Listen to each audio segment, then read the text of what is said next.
안녕하십니까. 아산정책연구원의 최신 외교안보 이야기 최강 신범철입니다. 네, 오늘은 2018년 6월 12일에 있었던 싱가포르 정상회담, 미북 정상회담이 있었지 딱 1년이 되는 날인데요. 그것이 지난 1년 과연 우리가 얼마나 진전과 변화 아니면 악화되었나를 한번 좀 평가해 보고 무엇이 잘못되었는가 아니면 무엇이 잘 되었는가를 한번 되돌아보면서 앞으로의 방향에 대해서 좀 논의를 해보고자 합니다. 사실 이제 그 6월 12일 싱가포르 미북 정상회담 있기까지 좀 약간 우여곡절이 있었잖아요. 뭐 5월 25일이었던 걸로 기억하는데 트럼프 대통령이 갑자기 전격 취소를 했어요. 그랬다가 갑자기 또 그 김계관이 거의 무슨 반성문이 수준이죠. 거의 제보니까 아마 푸에블로 사건 이후에 아니면 그때 8.18 도끼 만행 사건 이후에 최대의 어떤 사과의 문서를 보내니까 트럼프 대통령이 이제 그걸 받고 싱가포르에 갔죠. 그때만 하더라도 뭔가 그래도 있지 않을까 그랬는데 이 싱가포르 합의서를 보게 되면 사실은 굉장히 그 말하자면 이 빈수레가 요란하다 그럴까요? 네 가지를 합의했지 않습니까? 뭐 미국 간의 이 새로운 관계를 구축하겠다. 그 다음에 평화체제에 대해서 논의해 나가겠다. 그리고 세 번째 가서 한반도 비핵화가 들어갔어요. 그리고 마지막에 이제 사실상 그 미군 유해 송환. 근데 이제 트럼프 대통령이 유해 송환을 굉장히 큰 성과라고 얘기를 했지만은 아마 확실히 뭐 보여줄 게 없다 보니까 아마 그걸 강조한 것 같은데 그 위에 뭔가 좀 진행될 것 같다가 결국은 아무것도 이루어진 게 없어요. 그래서 이제 하노이 정상회담에 와서는 이제 뭐 거의 결렬 상태까지 갔던 거 아니겠습니까?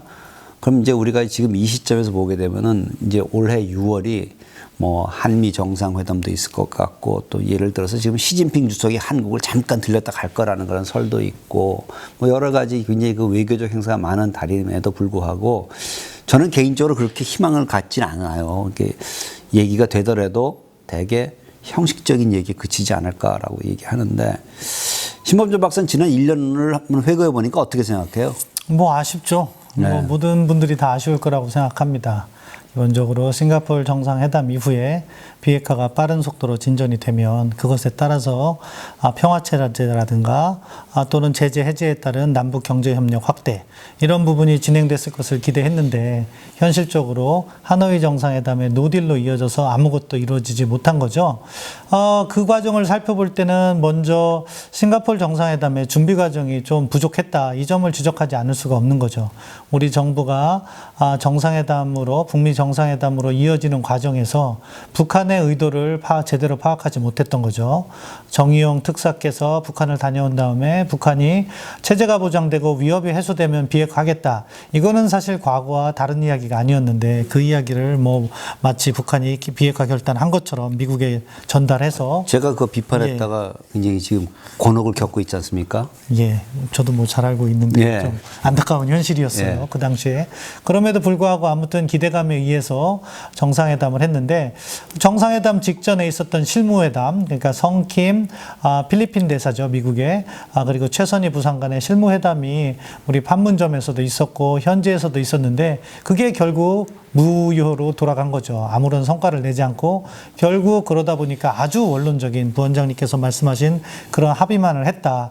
따라서 사실 싱가포르 정상회담 자체만 놓고 볼 때도 그렇게 성공적인 것은 아니었다고 평가할 수밖에 없는 거죠. 근데 저는 이제 한 가지 싱가포르 정상회담을 평가한다고 하게 되면은 이 대치와 대결 국면에서 일단 대화 국면으로 전환되었다라는 것은 평가할 만한 부분이었는데 그 이후에 실질적이고 의미 있는 대화를 끌어내지 못했다라는 것이 문제라고 저는 생각을 하거든요. 그리고 그 과정에서 가장 크게 부각된 건 뭐냐면은 북핵 문제에 대한 한미 간의 이견이 계속 증폭되었다는 거죠. 그러면서 한국에 대한 미국의 신뢰가 약해지고 또한 한국은 미국에 대해서도 이렇게 좀 제재 완화도 좀 해주죠. 왜 이걸 안 하냐는 불만이 늘어가면서 국제 공조가 굉장히 비핵화되는 쪽으로 진행된 것이라는 저는 평가를 하는데 어떻게 생각하세요? 예, 지금 그 점이 상당히 중요한 부분인 것 같습니다. 그래서 싱가포르 정상회담의 합의 자체도 많이 부족한 상황이었는데 그 전후로 보면 북한의 외교적 고립을 너무 쉽게 탈피시켜 준 거죠. 그렇죠. 미국하고의 정상회담을 준비하는 과정에서 북한은 뭐 3번이나 시진핑 주석을 만나서 예. 북중 정상회담을 하면서 싱가포르 정상회담 직후에 개최된 3차 북중 정상회담에서는 북중 관계가 입술과 이해 관계, 순치의 관계라고 하면서 했죠. 과거의 전통적인 관계를 복원해버리는 그러한 것을 우리가 그대로 방치한 거나 마찬가지였습니다. 그러니까 북한의 입장에서는 실질적인 비핵화 조치는 하지 않고 싱가포르 정상회담에서는 원론적인 합의만 했는데 북중 간에는 관계가 회복된 거예요. 그렇죠. 북한의 전략적 이익이 눈에 띄게 보여진 거죠. 그 이후에도 사실은 비핵화 조치가 빠르게 진전된다면 뭐 아쉽다고 하더라도 성공적인 정상회담이었다 이렇게 평가를 할 수 있었는데 보면은 바로 그 다음 달 7월 달에 폼페이오 국무장관이 갔을 땐 김정은 위원장도 만나주지 않았고 않았죠. 그러다가 정상회담, 남북 정상회담이 9월 달에 개최되었는데 그 이후에 한국 정부는 오히려 미국에 대해서 제재를 완화해달라 이런 이야기를 하기 시작하고 또 유럽에 가서 그런 이야기를 하면서 한미 관계만 악화됐고 결국에는 하노이 정상회담이 합의돼서 정상회담을 개최했는데 이 역시 어떠한 합의도 되지 못한 채 이렇게 오늘 1년을 맞게 되었는데요. 이러한 부분을 보면 우리가 몇 가지 결론에 도달할 수 있는 부분이 있다. 첫째, 북한의 전략적 결단은 없었다. 그렇죠. 그리고 한국 정부의 대화 주소는 사실 알맹이가 없이 너무 서두르기만 했다. 그리고 미국도 북한의 의도에 딸려갔는데 하노이 노딜 이후에 어느 정도 자신들의 입장을 정비해 있는 상황이다. 그렇기 때문에 이 과정에서 한미 간의 이견이 노정될 수 있는 가능성이 매우 높다. 이것이 지난 1년의 결과가 아닐까 하는 좀 많은 아쉬움이 있습니다. 그렇죠.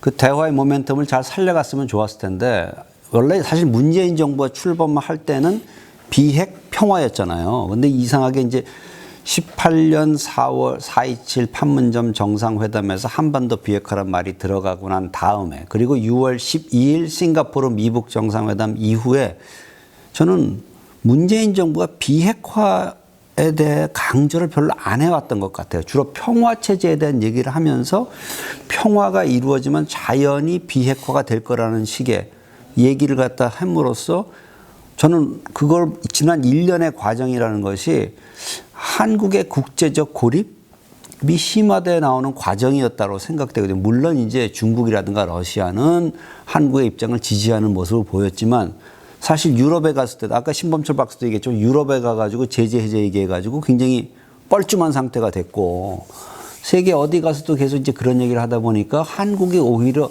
현실감이 없는 너무 이상론에 치우친 대북 정책을 하는 것 아니냐라는 비판이 제기가 됐던 거라고 생각이 돼요. 이미 지나간 일이니까 우리가 이것을 좀 되돌아보면서 앞으로 이것을 어떻게 북핵 문제라든가 한미 관계를 어떻게 조율해 나갈 것인가가 상당히 중요한 문제이기도 하고 사실 저는 이제 6월 12일 그 싱가포르 정상회담 있고 난 다음에 기자회견을 보면서 깜짝 놀랐어요. 트럼프 대통령이 한 말 아마 저는 이제 한미 동맹파인데 깜짝 놀랐죠. 소위 말하는 그 북한식 용어였죠. 전쟁 연습, 워게임. 워게임은 굉장히 돈이 많이 들고 도발적이다. 그러니까 중단한다 그랬어요. 아마 그건 한국 정부하고도 협의 안 하고 일방적으로 딱 해버린 거였죠. 그래서 이게 도대체 무슨 얘기인가.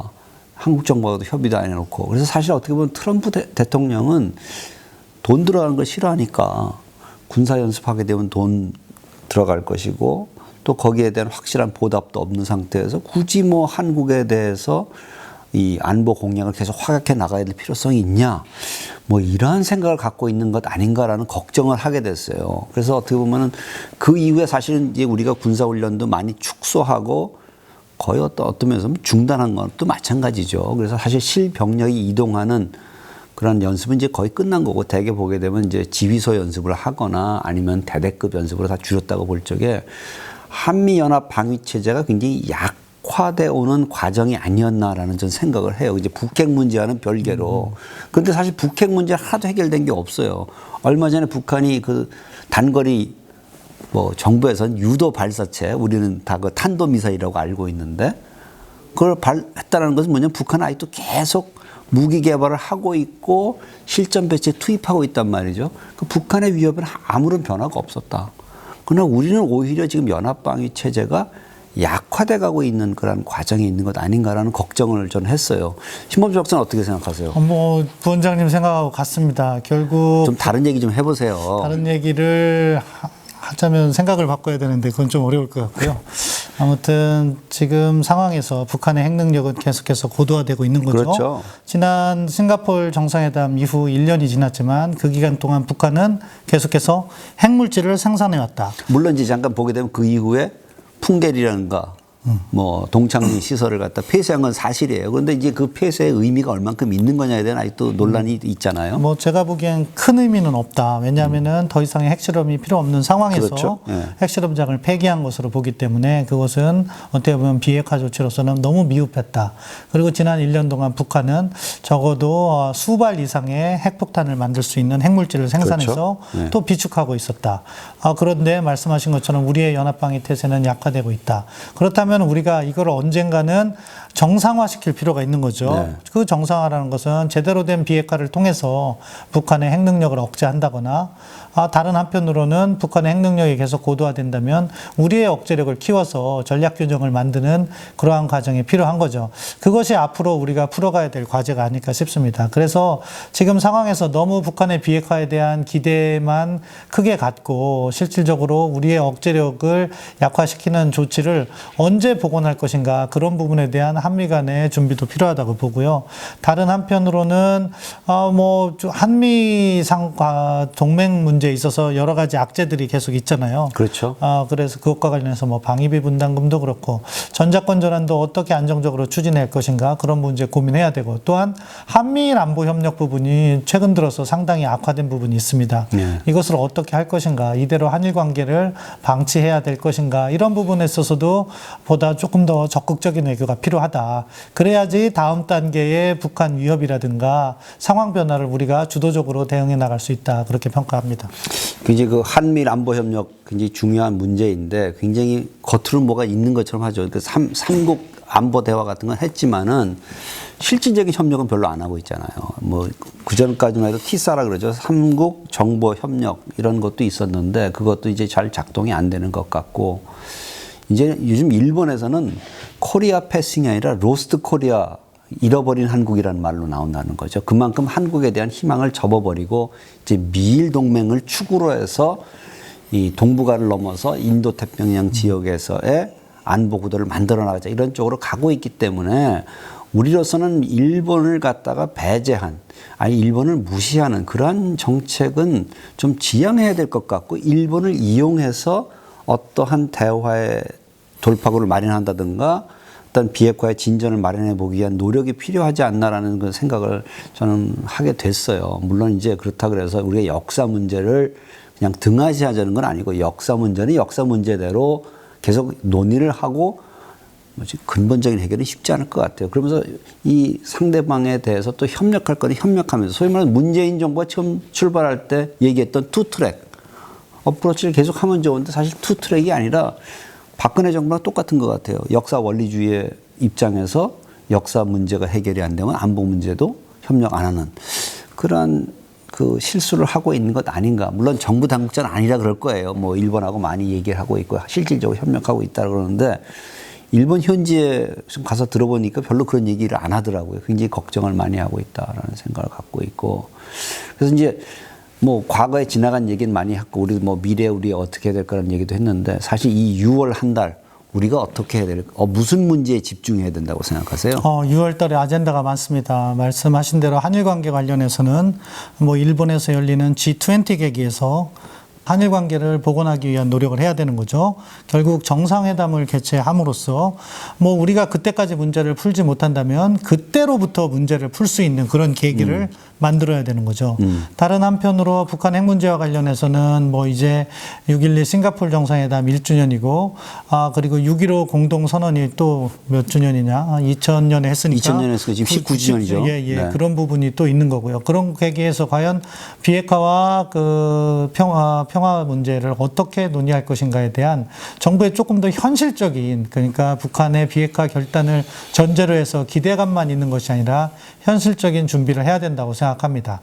다른 한편으로는 이제 트럼프 대통령이 또 G20 이후에 한국을 오게 되니까 그 계기로 한미 공조를 어떻게 복원할 것인가에 대한 보다 긴밀한 협력이 있는데 여기가 가장 어려운 문제라고 생각해요. 그렇죠. 왜냐하면 지금 서로 미중 간의 패권 경쟁 속에서 한국이 샌드위치가 되는 것 같은 압박을 받고 있는데 이때 우리가 어떠한 포지셔닝을 취함으로 어떠한 위치를 잘 취할 것인가에 따라서 사실 한국의 경제라든가 안보에 미치는 영향이 매우 큽니다. 기본적으로 우리가 미국의 동맹이기 때문에 동맹 편에 선다는 그런 메시지를 발신하면서도 이것을 갖다가 크게 문제화하지 않고 중국의 충격을 가능하면 흡수할 수 있는 조심스러운 접근이 필요한데 지금 보면 그러한 데에 대한 충분한 준비가 되어 있지 않는 것 같아요. 이제 뭐 겨우 TF를 만든다고 하니까 사실은 충격적이죠. 연초부터 이러한 문제가 다가올 것이 예상되었는데 우리 보고서에서 예상했어요. 예, 그렇습니다. 화웨이 문제가 커질 것이기 때문에 준비를 해야 된다. 그래서 분산 투자를 해야 되고 사실 이게 보게 되면 뭐 오늘 어떠한 그 신문에 났지만 미중 간 30년 패권 경쟁의 시작이다라는 얘기까지 나올 정도니까 이거는 뭐 단기간에 해결될 문제가 아니고 이제 화웨이를 시점으로 해서 제가 생각하기에는 다른 기술 영역으로도 확장될 거고 제가 볼 땐 금융 질서에까지도 영향을 미칠 수 있는 것 같아요. 그래서 지금 말씀하셨듯이 사실 그럼 문제 우리의 선택은 미국만 선택할 수도 없고 또 중국만 선택할 수도 없기 때문에 그럼 우리가 어떠한 제3의 길을 가야 될 것인가 굉장히 어려운 문제라는 그런 생각을 하는데 그래도 저는 역시 왜냐하면 저는 왜 이 게임의 승자는 결국 미국이 될 거라고 생각을 하거든요. 왜냐하면 이 창의성의 부분에 있어서는 미국을 압도할 수가 없어요. 중국이. 물론 이제 물량 투자가 있기 때문에 중국의 능력은 있지만은 결국 앞으로 정보화 시대, 뭐 4차 산업혁명 시대에서 가장 중요한 것은 창의력이 아니겠어요? 근데 그런 창의력을 갖고 있고 인력의 풀을 갖고 있는 것은 미국이기 때문에 우리가 단기적 손해를 보더라도 장기적 이익을 위해서는 미국 중심의 네트워크에 갈 수밖에 없지 않나. 좀 그런 견해를 갖고 있는데 물론 이제 중국을 하시거나 중국에 투자하신 분들은 저를 굉장히 비판하시겠죠.